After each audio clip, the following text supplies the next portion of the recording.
ನಾರಾಯಣ ನಮಸ್ಕಾರಗಳು. ದಿಗಂಬರ ಶ್ರೀಪಾದ ವಲ್ಲಭ ದಿಗಂಬರ ವೀಕ್ಷಕರೇ, ಇಂದಿನ ದಿನ ನಾನು ಗೋಕರ್ಣ ಕ್ಷೇತ್ರದಲ್ಲಿ ಮಹಾಬಲೇಶ್ವರ ಲಿಂಗ ಸ್ಥಾಪನೆಯಾದ ಕುರಿತಾಗಿ ಇರುವಂತಹ ಷಷ್ಠೋಧ್ಯಾಯವನ್ನ ನಿಮ್ಮ ಮುಂದೆ ತರಲಿಕ್ಕಿದ್ದೇನೆ. ನಾಮಧಾರಕರು ಸಿದ್ಧರಿಗೆ ಕೈ ಮುಗಿದು, ಸ್ವಾಮಿ ಸಿದ್ಧಮುನಿಗಳೇ, ನೀವು ಕತ್ತಲೆಯನ್ನು ಕಳೆಯುವಂತಹ ಜ್ಯೋತಿ ಸ್ವರೂಪರಾಗಿದ್ದು ಗುರುಪೀಠ ಪರಂಪರೆಯ ಆದ್ಯಂತವನ್ನು ನನಗೆ ಪ್ರಕಾಶವಾಗಿ ತಿಳಿಸಿದಿರಿ. ದತ್ತಾತ್ರೇಯ ಅವತಾರವಾದ ಶ್ರೀಪಾದ ಶ್ರೀ ವಲ್ಲಭರು ತಾವು ಸ್ವತಃ ತ್ರಿಮೂರ್ತಿ ಅವತಾರ ಸ್ವರೂಪವಾಗಿದ್ದರೂ ಸಹ ತೀರ್ಥಯಾತ್ರೆಯನ್ನೇಕೆ ಮಾಡಿದರು? ಆ ಗೋಕರ್ಣದಲ್ಲಿ ಏನು ವಿಶೇಷ ಇತ್ತೆಂದು ಅಲ್ಲಿಗೆ ಹೋದರು ಅಂತ ಕೇಳ್ತಾರೆ. ಆಗ ಅವರು ಶಿಷ್ಯನಾದ ಅವನಿಗೆ ಹೇಳ್ತಾರೆ,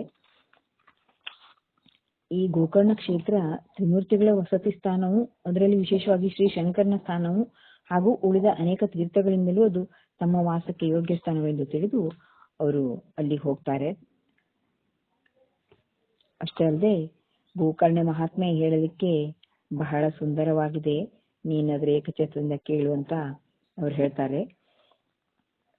ಗೋಕರ್ಣ ಕ್ಷೇತ್ರದಲ್ಲಿ ಗಣಪತಿಯಿಂದ ಸ್ಥಾಪಿಸಲ್ಪಟ್ಟ ಮಹಾಬಲೇಶ್ವರ ಎಂಬ ಒಂದು ಸ್ವಯಂಭೂ ಶಿವಲಿಂಗವಿದೆ. ಅದರ ಆಖ್ಯಾನ ವಿಶೇಷವಾಗಿರುವುದು ಕೇಳಿರಿ ಅಂತ ಹೇಳ್ತಾರೆ.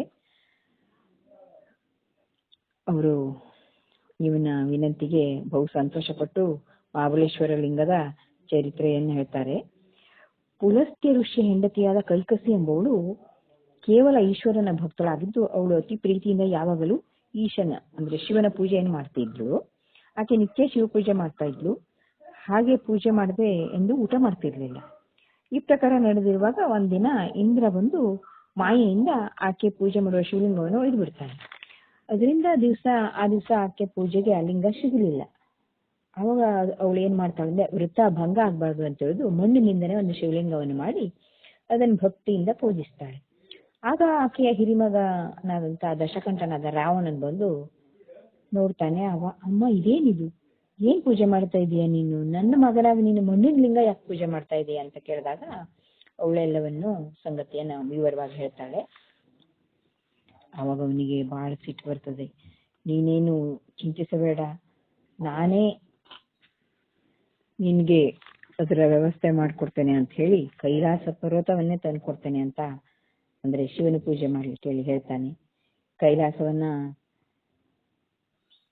ಎತ್ತಲಿಕ್ಕೆ ಅಂತ ಅವನು ಹೋಗ್ತಾನೆ.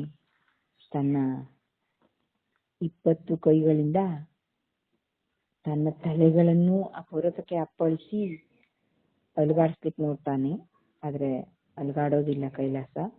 ಅಂದ್ರೆ ಪಟ್ಟಣ ಅಲುಗಾಡ್ತದೆ, ಆದ್ರೆ ಬರುದಿಲ್ಲ. ಆಗ ಇವಳು ಎಲ್ಲ ದೇವದೇವತೆಗಳು ಹೆದರ್ತಾರೆ, ಎಲ್ಲರೂ ಭಯದಿಂದ ನಡುಗ್ ಹೋಗ್ತಾರೆ. ಆಗ ಸೀದಾ ಪಾರ್ವತಿ ಶಿವನಿದ್ದಲು ಓಡ್ ಬರ್ತಾಳೆ. ಸ್ವಾಮಿ, ನೀವೇನ್ ಮಾಡ್ತಾ ಇದ್ದೀರಿ ನೋಡ್ರಿ, ಕೈಲಾಸಕ್ಕೆ ಏನಾಗ್ತಾ ಇದೆ, ಯಾವ ತರ ಅಲಗಾಡ್ತಾ ಇದೆ ಅಂತ, ಅಲ್ಲಾಡ್ತಾ ಇದೆ ನೋಡ್ರಿ, ಏನಿದು ನಿಮ್ದು ಅಂತ ಕೇಳಿದಾಗ ಎಲ್ಲರೂ ನೋಡಿ ಜನರೆಲ್ಲ ಗೋಳಾಡ್ತಾ ಇದ್ದಾರೆ, ಇವರನ್ನೆಲ್ಲ ನೀವೇ ರಕ್ಷಣೆ ಮಾಡ್ಬೇಕು ಅಂತ ಹೇಳಿದಾಗ ಹೇಳ್ತಾರೆ ಶಂಕರರು, ನನ್ನ ಪರಮ ಭಕ್ತನಾದ ರಾವಣ ಭಕ್ತಿಯಿಂದ ಆಟ ಆಡ್ತಾ ಇದ್ದಾನೆ ಅಷ್ಟೇ, ಮತ್ತೇನಿಲ್ಲ ಅಂತ ಹೇಳಿ ಅವನಿಗೆ ಏನ್ ಮಾಡ್ತಾರೆ ಕೇಳಿದ್ರೆ, ಅವರು ಕೈಲಾಸ ಪರ್ವತವನ್ನ 20 ಕೈಗಳಿಂದ ಎತ್ತುತ್ತಾ ಇದ್ನಲ್ಲ ರಾವಣ, ನಿಧಾನ ತನ್ನ ಎಡಗೈಯಿಂದ ಕೈಲಾಸ ಪರ್ವತವನ್ನು ಒತ್ತು ಬಿಡ್ತಾನೆ. ಆಗ ರಾವಣನ 10 ಶಿರಗಳು 20 ಕೈಗಳು ಅದರ ಬುಡದಲ್ಲಿ ಅಂದ್ರೆ ಪರ್ವತದ ಬುಡದಲ್ಲಿ ಸಿಕ್ಕಿಕೊಂಡು ಶಿವ ಶಿವ ಅಂತ ರಾವಣ ಸ್ತೋತ್ರ ಮಾಡ್ತಾನೆ. ಆ ಸ್ತೋತ್ರ ಮಾಡೋದನ್ನು ರಚನಾಕಾರರು ಇಷ್ಟು ಚೆನ್ನಾಗಿ ವರ್ಣನೆ ಮಾಡಿದ್ದಾರೆ, ಅದನ್ನ ಹೇಳಲಿಕ್ಕೆ ಸಾಧ್ಯ ಇಲ್ಲ. ಯಾವ ಯಾವ ರಾಗಗಳನ್ನ ಯಾವ ಯಾವ ವೇಳೆಗೆ ಹಾಡಬೇಕು, ಯಾವ ಯಾವ ಋತುಗಳಲ್ಲಿ ಹಾಡಬೇಕು, ಅದೆಲ್ಲವನ್ನು ಪದ್ಧತಿಯಂತೆ ಹೇಗೆ ಹಾಡಬೇಕು ಹಾಗೆ ರಾವಣನು ಶಂಕರನ ಸ್ತುತಿಸಾಗಿ ಸಾಮವೇದದ 1000 ವಚನಗಳನ್ನು ಹಾಡ್ತಾನೆ. ಅದನ್ನ ಇಲ್ಲಿ ಹೇಳಲಿಕ್ಕೆ ಸಾಧ್ಯವೇ ಇಲ್ಲ, ಅಷ್ಟು ಚೆನ್ನಾಗಿ ಇಲ್ಲಿ ವರ್ಣಿಸಿದ್ದಾರೆ. ಅವನ ಆ ಭಕ್ತಿ ಪರಾಕಾಷ್ಠೆ ಮೀರಿದ್ದನ್ನು ನೋಡಿ ಈಶ್ವರ ಪ್ರತ್ಯಕ್ಷ ಆಗ್ತಾನೆ. ಏನು ಬೇಕು ನಿನಗೆ ಅಂತ ಕೇಳಿದಾಗ ರಾವಣ ಎಲ್ಲವೂ ನನ್ನಲ್ಲಿದೆ, ನನಗದೇ ಏನೂ ಬೇಡ, ಆದ್ರೆ ನಿನ್ನ ಈಶ್ವರ ಕೈಲಾಸ ಪರ್ವತ ಬೇಕು ತನಗೆ ಅಂತಾನೆ. ಆಗ ಈಶ್ವರ, ಕೈಲಾಸ ಪರ್ವತ ಯಾಕೆ, ಸುಮ್ಮನೆ ನನ್ನ ಆತ್ಮಲಿಂಗವನ್ನು ಕೊಟ್ಬಿಡ್ತೇನೆ, ನಿನ್ನಂತ ಭಕ್ತನಿಗೆ ಕೊಡದೆ ಇನ್ಯಾರಿಗೆ ಕೊಡ್ಲಿ ಅಂತ ತನ್ನ ಆತ್ಮಲಿಂಗವನ್ನೇ ಕೊಡ್ತಾನೆ.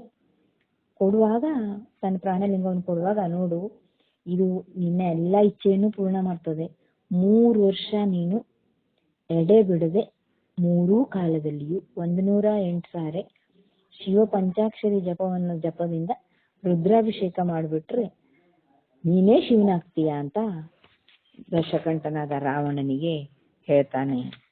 ಆವಾಗ ಅವನ ಸಂತೋಷಕ್ಕೆ ಎಣೆ ಇರೋದಿಲ್ಲ.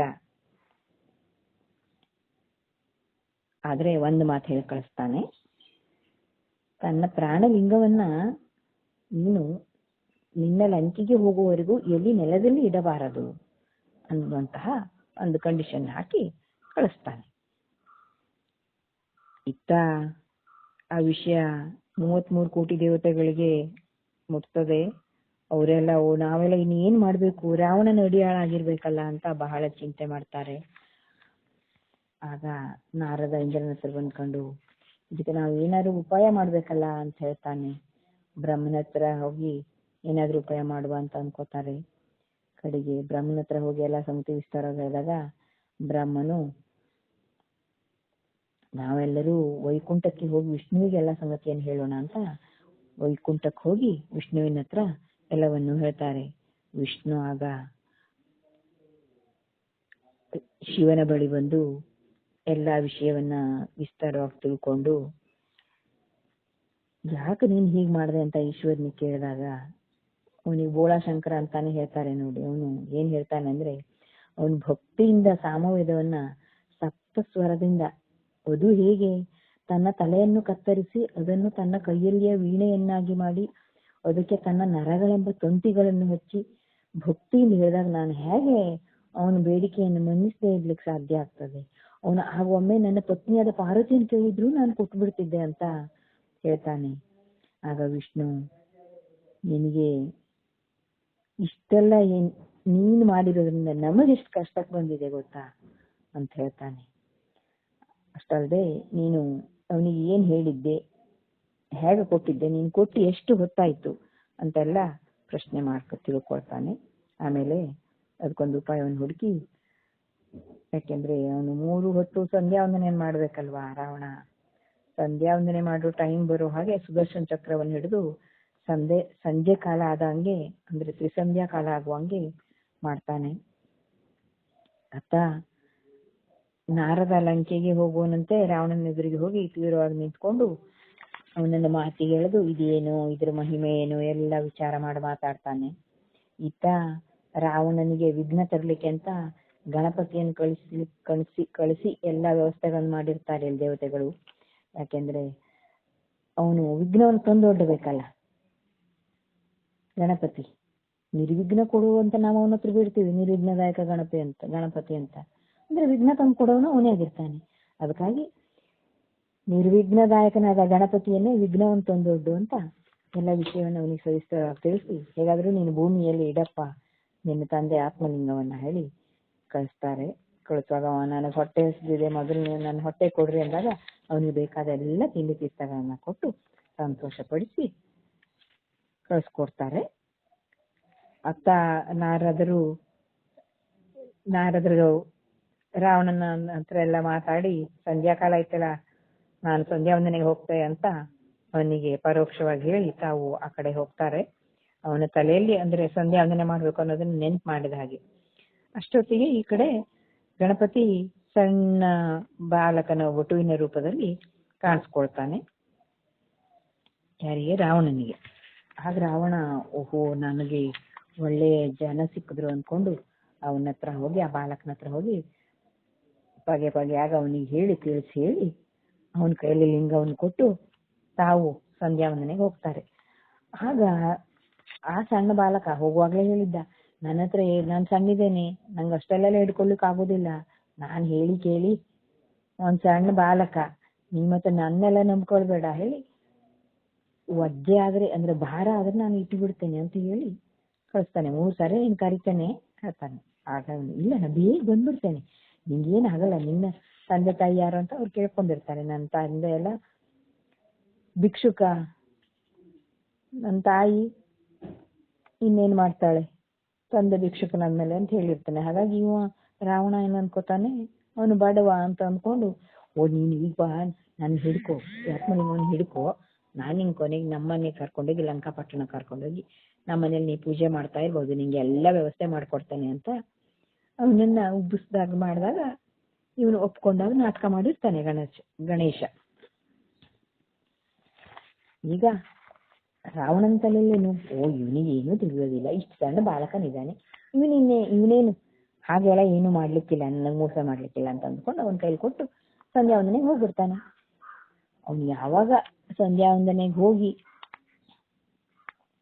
ಸಂಧ್ಯಾ ವಂದನೆಯಲ್ಲಿ ಅರ್ಘ್ಯವನ್ನು ಕೊಡ್ತಾ ಇರ್ತಾನೋ ಆಗ ಇವನು ಗಣಪತಿ ಶುರು ಮಾಡ್ತಾನೆ, ಇದು ಲಿಂಗ ಭಾರ ಆಯ್ತು, ನನ್ನ ಕೈಲಿ ಹಿಡ್ಕೊಳ್ಲಿಕ್ ಆಗೋದಿಲ್ಲ ರಾವಣ, ಬೇಗ ಬಾ ಅಂತ ಕರೀತಾನೆ. ಹಾಗೆ 3 ಸಲ ಕರೀತಾನೆ.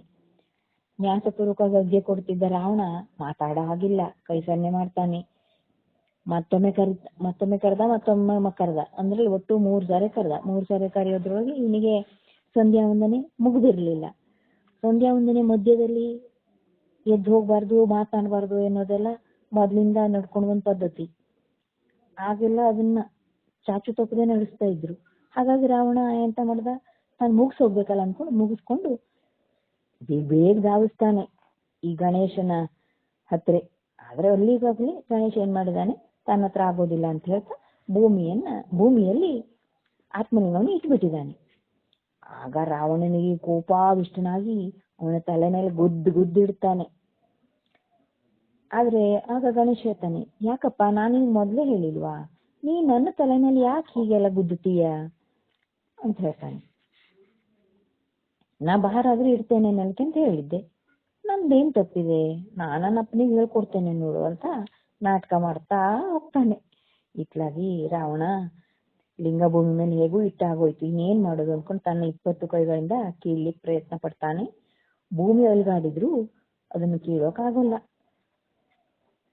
ಮಹಾಬಲವಾಗಿ ಅದು ಪಾತಾಳಕ್ಕೆ ಇಳಿದ್ಬಿಟ್ಟಿತ್ತು. ತನ್ನ 20 ಕೈಗಳಿಂದ ತಲೆಗಳನ್ನು ಚಚ್ಚಿ ಆ ಲಿಂಗಕ್ಕೆ ಕೀಳ್ಬೇಕು ಅಂತ ನೋಡಿದ್ರೆ ಏನ್ ಮಾಡ್ರು ಆಗ್ಲಿಲ್ಲ.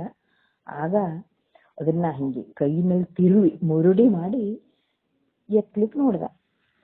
ಆಗ ಲಿಂಗ ಏನಾಯ್ತು ಕೇಳಿದ್ರೆ ಗೋಕರ್ಣ ಅಂದ್ರೆ ಆಕಳ ಕಿವಿ ಆಕಾರ ಇತ್ತು. ಅದಕ್ಕಾಗೆ ಆ ಸ್ಥಳಕ್ಕೆ ಗೋಕರ್ಣ ಎನ್ನುವಂತ ಹೆಸರು ಬಂತು.